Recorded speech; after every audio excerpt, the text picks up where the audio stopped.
Balandi à micro du pasteur Bobo, actualité compliquée, topé sibilo mbote mbote.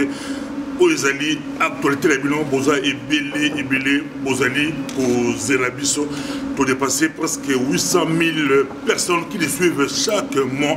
Boza et belé, pour adopter un mot, pour se péter un mot, pour avoir tout sa dimension.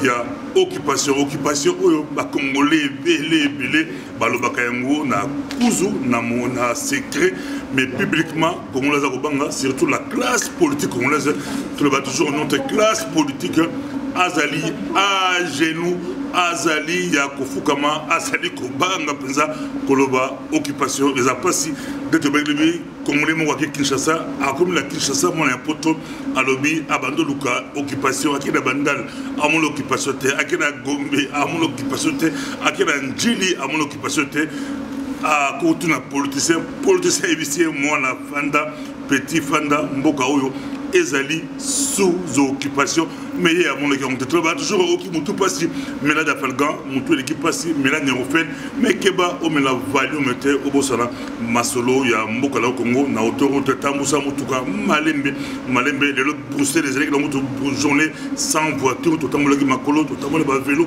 tout le monde Penza, Nassime Moutuka, la tabac, écouteur Nayo. Yo perturbé, mon temps aussi tout raté. Dire is your country, dire is my country. You can do something for dire si. Au conseil le Congo, Ezali, Mboko na yo, Ezali pe Mboko na nga. Toke ima moko likambo yo la passe na ba Congolais, passe ya ressorante ba bingango, likambo ya passeport biométrique, ce qui s'est mis donc.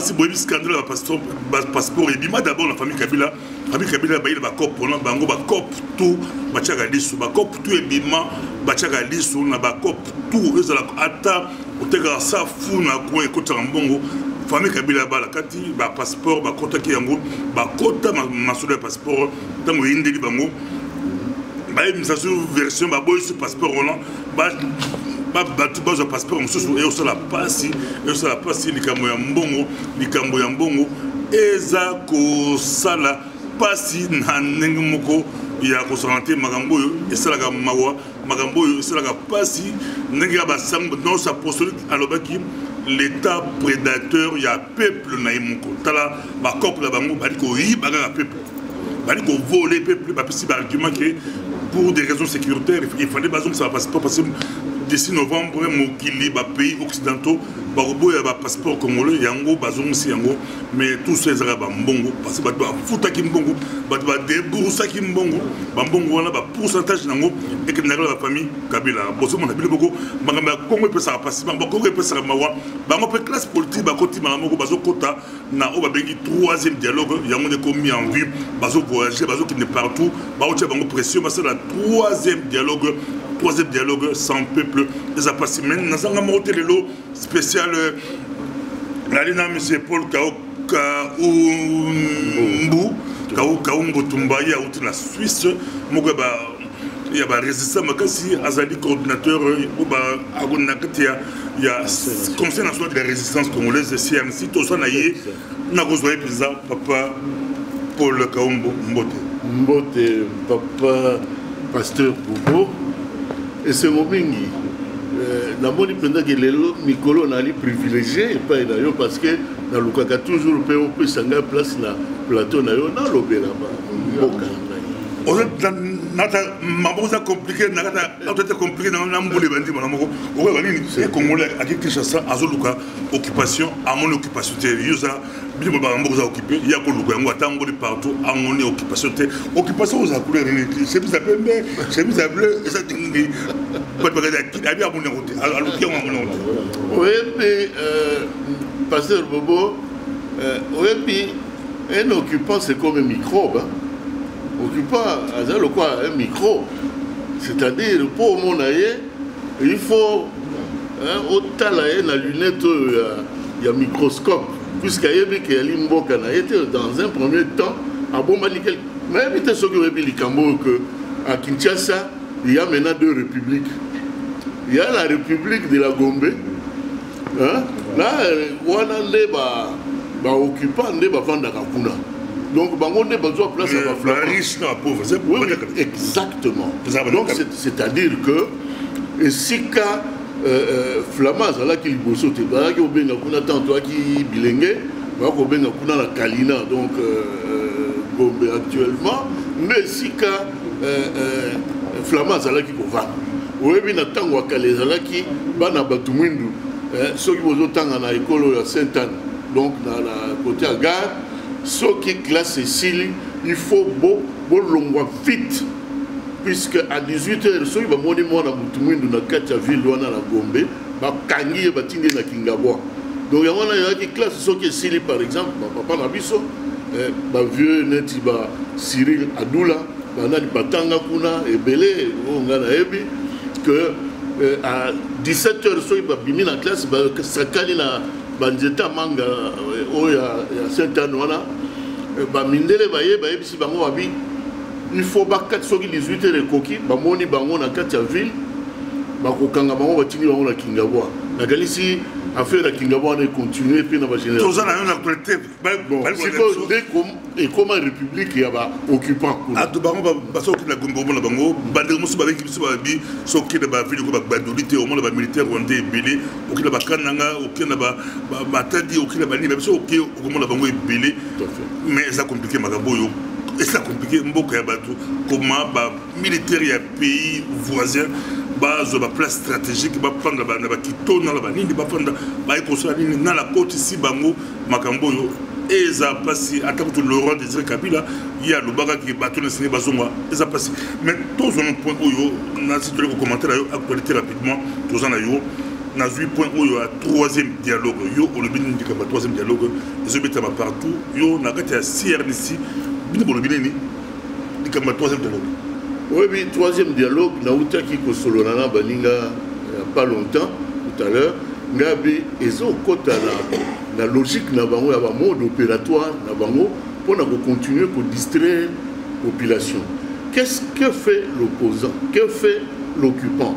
C'est-à-dire, l'occupant Ali Moutumoko, à un certain moment, à Monica Komisikoyo, contre le mur, il faut créer une situation où pour la population est à la côté est-ce que pendant ces temps au cas où Bako posé Kabila mais non mais parce que Bobo ici na lobaki likambo à un certain moment le dialogue ndenge to lobaka dialogue soki aucun dialogue entre biso ba congolais des souches hein pour na koloba bon maintenant to vanda to solola ndenge nini toko bongisa mboka na biso sikoyo je comprendrais mais depuis 2001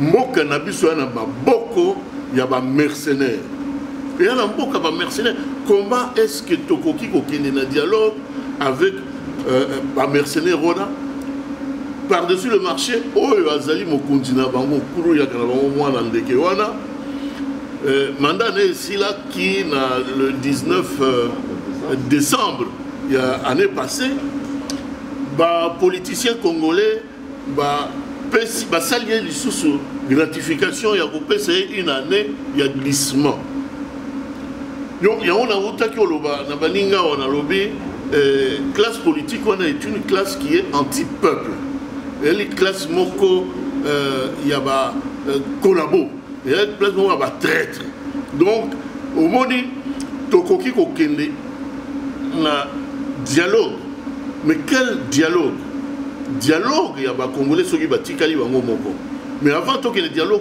il faut d'abord tokanga ba mercenaires bakotaki na mboka na biso c'est-à-dire il faut éviter ce discours qui consiste à distraire le peuple pour dire non to bengana ye bakende tokoki ko bengana muibi assassin il faut ko kangande ye pour que makambo yo basali na kati ya mboka na biso esalama lisusu te nayokaki mwana na ngai oyo nani Olivier Chimamba ayembi nzembo moko ya kitoko quand tu entends même ba mélodie guitare kitoko boloba na ye akende na ye abomi boye non mais na kosenga ye kutoyemba nzembo toujours na kati ya série wana atie dimension mususu ndenge oloba wana atie dimension ya bokanga ye bobengana ye te il faut bokanga ye.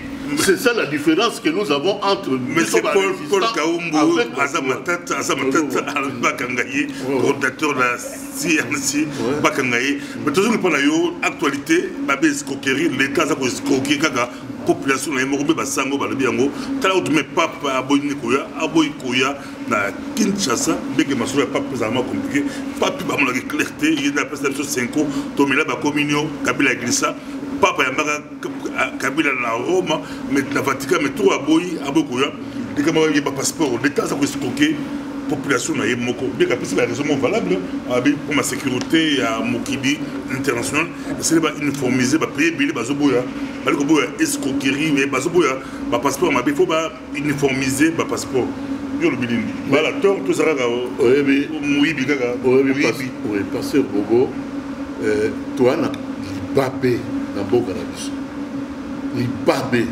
nous allons procéder à la permutation mentale et à ma Congolais. Nous devons refaire un nouveau Congolais. Ministre, il y a affaires étrangères qui s'appelle Cheikh Okitundu. Yena ngayo yozomona. Bana Suisse. Tu ali bana Suisse. Na tango Mobutu to sali guerre monene contre Mobutu na ba Okitundu. Na Suisse. Na kata Suisse. Au Matalikolo, le pango ya Mobutu na kati ya Savini, au Boaka Mabanga, avec bien. Ça m'étonne. Yé moko. Mais na kalisi ba image ali, je na koubimi ça mon comme sou bokomona. Yewa. Mobutu, Moyibi, Mobutu, ceci cela, Mobutu, assassin, Mobutu. Et là qui va, c'est cette des cris que tout ça qui ko ça na ba Okitundu. Ba Mulopo Léonard ou comme na Parico ba ebele bali ba démofike ba Edi Angoulou Akoufa qui était ambassadeur ministre du temps on a toi qui bilingue toi qui n'a pas kasi mais makasa on a ngo kaka et silité ah énergie ezali en Suisse ezala battu pour là oui on dit Mobutu akima biso Akima, parce que hier, alors, et si Gazaki au vent dans la combine, on a vendu qui a mon qui Savini, et qui domaine monnaie, qui au dans l'état domaine de Miguel. C'est-à-dire que, à l'ongola qui coûte rail, où les acquis ou les kawana, va déplacer en repos, il y a la kimia. Et à dépenser le trésor dans bon monabiso, il y a Zahir, on a 20 millions de dollars pour l'ongola, pour la sécurité. Bissona ba Okitundu, on a tout dénoncé, tout loba makam. Ça, c'est quelque chose vraiment de paradoxal lorsque le même type-là, avec qui nous avons mené des manifestations monstres dans la Suisse, les loyaux a commis un pouvoir qu'on a, il y a des fois qu'on a rançonné le peuple. Mais il y a un envie que la monnaie que toi n'a babé.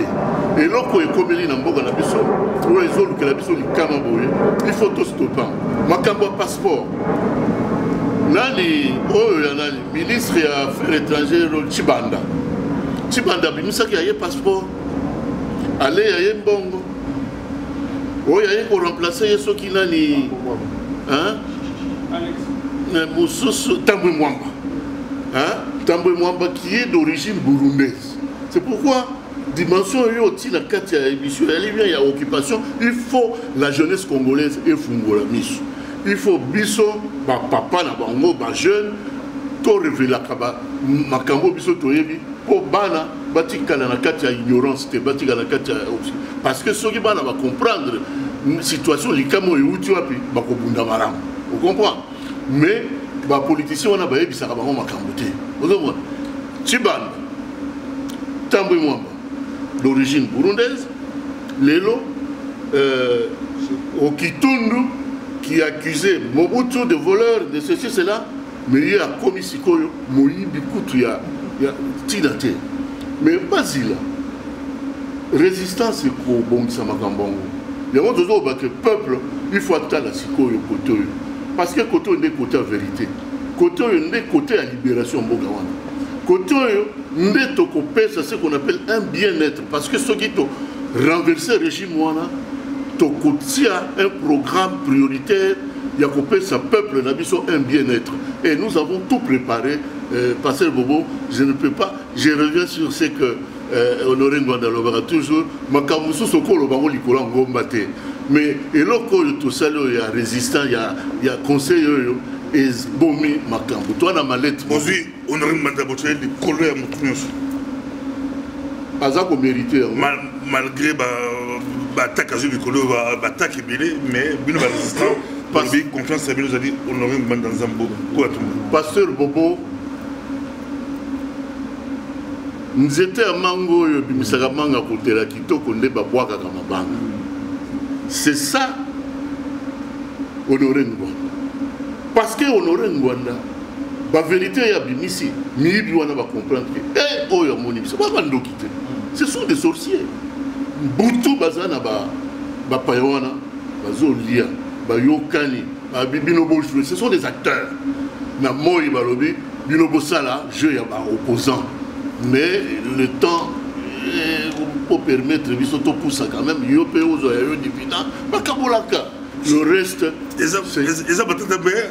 c'est pour le cas où vous avez tata et vous avez tout mettre l'émission un jour, tout mettre l'émission. Chez vous côté de Aponi Akende na Kosalanda Kabila Joseph, bon entre guillemets, Kabila entre guillemets, mais yo boy, mais yo boy na yo, mais là c'est pas mal de mon peut-être quand même pour ceux qui tu as bien très bien pour ça tant Zolanda yo a bien très bien yo boy.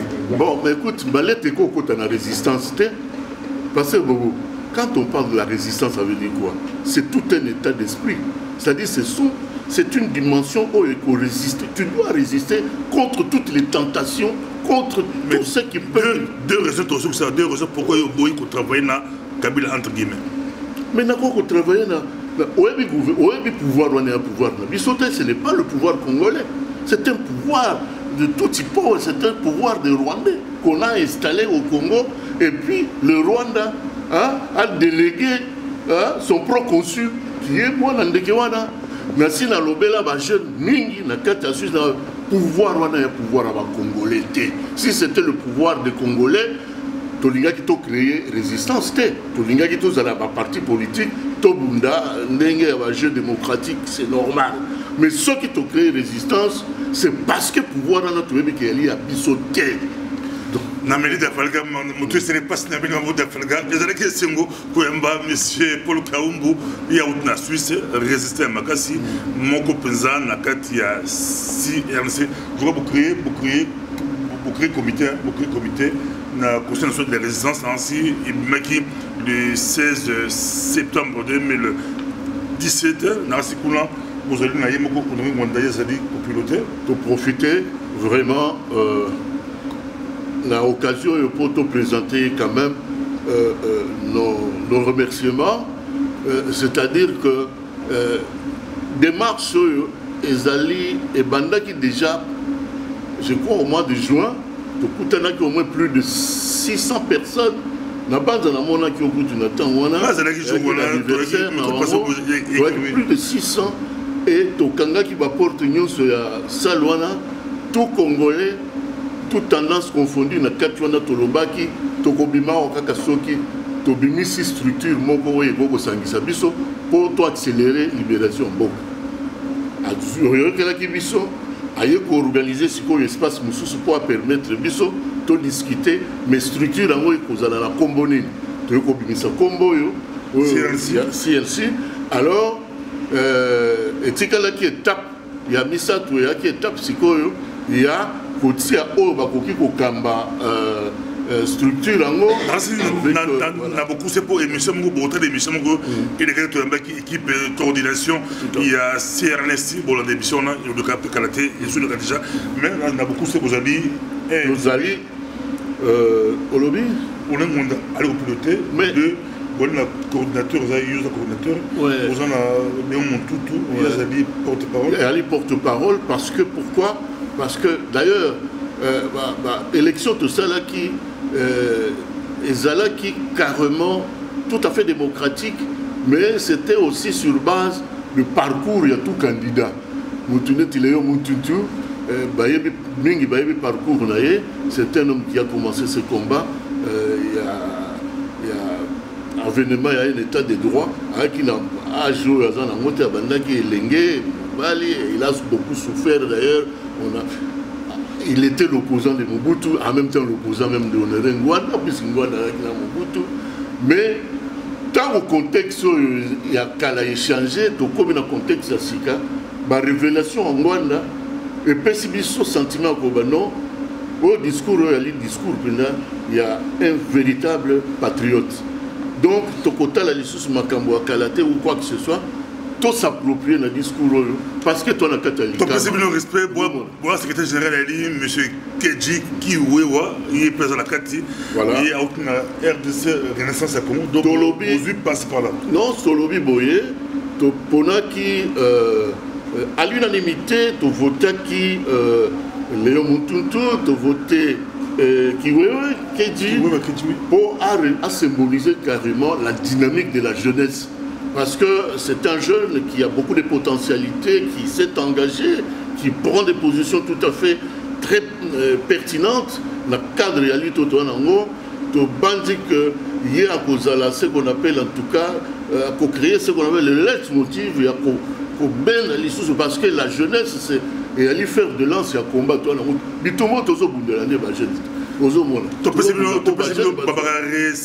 Respect de la Kouloutou, Babanda Kombakala, Papa Léo Motutu, Bango, Sikaumbu, Babandi, Bitumbaou, Kala, Pesa Kala, Barondoran Banda, Balabi, respect. Et puis respect de Kedji, Tomoni, Nenge Pesa, à niveau de jeune, Moutou a coupé dimension à la dimension Moussou, jeune intellectuel. Moussala Kitoko, Bakulutu, reconnaître, il n'y a pas d'endémie Bakulutu, il y a cette symbiose, l'équipe endémie Baya, Bandimi, l'équipe Basali, si RDC. Il y a une complémentarité intergénérationnelle, parce qu'il faut, et l'oko, toi, dans votre salango, et là, le quoi, olympisme, aussi, Biflambo, Toki Miti, Topesipe Bilingue, Bakamati, Bapesipe Yabango, parce qu'il faut les alandés. Merci beaucoup, là, c'est comme la soukwa, est-ce que ce plateau est Mayo Penza, Bolandi Bisso, Boki Bisso Penza, la diaspora du 22 au 24 septembre 2017, vous avez le premier congrès à diaspora, et vous avez il y a IDC et vous avez la Poussette Awa, tout ça c'est la publicité, bon, on a la publicité, il y a congrès, il y a diaspora. Il y a que moi, les messages à Mouké, il y a les pour ma maman. Ma maman, mon passe dans le régime et l'occupation. Va violer bango, va humilier bango, va moni passe, va bomeli bango bana, va bomeli bango mibali. Mais na combat to linga quand même, bamona. Topé sa bango penza, le logo bablo wakanali na swahili eshima. Donc c'est-à-dire lokum, respect. Mais la poste la coordination pour moi c'était. Mais il y a rotatif. C'est-à-dire c'est pourquoi on a un mandat. Oui, il y a rotatif, c'est-à-dire première législature, il y a 6 mois, tant que aussi là, tout le monde tout le monde a fait bassi, pas comme un élève. Chaque 6 mois. Voilà. Merci beaucoup, Togo Bilasouka. Et c'est là que c'est mon président là, 30 septembre, pour la journée. Voilà, 30 septembre, Tozali na conclave, il y a un résistant, il y a Londres. La Londres City. Et après ces conclaves-là, je crois à partir, il y a le 4 octobre, Tokosala une assemblée générale élargie. Ça nous donnera le temps de parler maintenant du programme. C'est-à-dire le programme, qu'est-ce que le Conseil national de la résistance congolaise entend faire. Il y a beaucoup de démocratie dans la résistance. Et c'est aussi une démocratie dans la résistance. Tout à fait, parce que ça fait partie des valeurs. C'est-à-dire, toujours, pourtant, nous ne pouvons pas parler de la démocratie dans le régime. Quand on parle de la refondation, c'est-à-dire quoi? C'est une manière de restituer carrément les vraies valeurs à notre République. Merci beaucoup, merci pour lancer M. Koki. Merci beaucoup, tout le monde a souka. Tout le monde a dit prochainement, vous allez que c'est mon président, mais aussi peut-être M. Paul Kaombo, tout le monde a dans une émission, vous allez une actualité compliquée. Dans le début, mais la souka. Mais il y a un Aspro. Yobina Sport. Oui. Les hommes la souka, Namilima, la souka, les allègues sont mots, tout s'appelle Bingi, Bolandier, Bokier, de ton prochainement. Merci, Pasteur Bobo.